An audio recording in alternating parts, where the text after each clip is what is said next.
Hello guys, my name is Erickson and welcome back to my YouTube channel. Today's video is going to be short and sweet. We're going to be going over the very basics of cinematography. Today's topic is what is ISO, shutter speed, and aperture.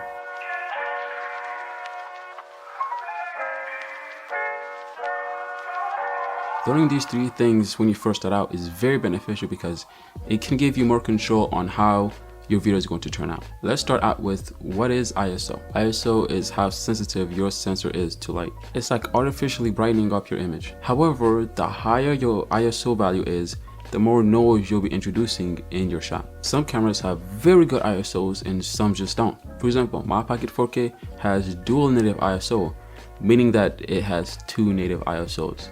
That just means that its ISO value is really big and you can go very high without introducing a lot of noise in your image. A native ISO value is just the lowest your camera could go without introducing lots of noise or any noise at all in your shot. Unlike my T3i, which does not have that and is very bad in low light. Let me show you some examples of what I mean. As you can see, this shot right here is very underexposed. Let's crank up the ISO and see what it does to the image. As you can see, it's making the image brighter, but on the downside, it's adding a lot of noise and that's not what you want. In my opinion, ISO should be the last thing you touch if you want more light in your image or in your video. Next up, let's talk about shutter speed. Shutter speed is another way to introduce more light into your image, but that's not its main purpose. The official definition of shutter speed or exposure time is the length of time when the film digital sensor inside the camera is exposed to light.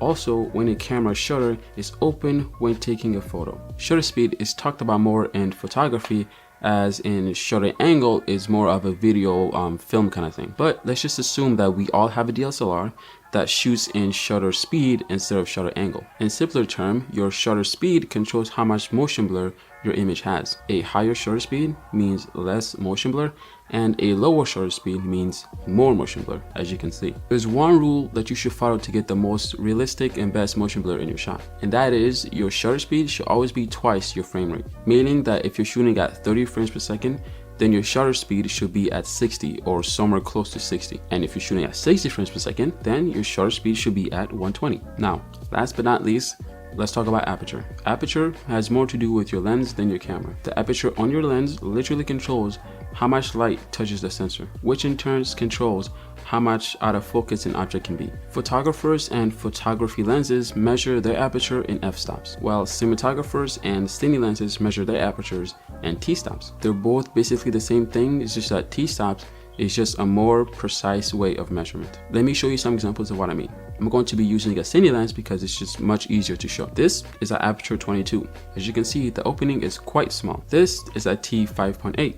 As you can see, the aperture opens up as we go down the numbers, which in turn lets more light into the sensor. And this is opened all the way up to a t1.5, which is the highest this lens can go. Now I'm going to be showing you guys how much depth of field you get at each stop. This is at t22. As you can see, almost everything is in focus. And as we go down the line, the background gets more and more out of focus. Now that you've learned the three pillars of cinematography, you'll be more able to understand your camera and hopefully be able to shoot manually now. If you have any questions or feel like I missed anything, please leave a comment. Otherwise, I'll see you guys in my next video.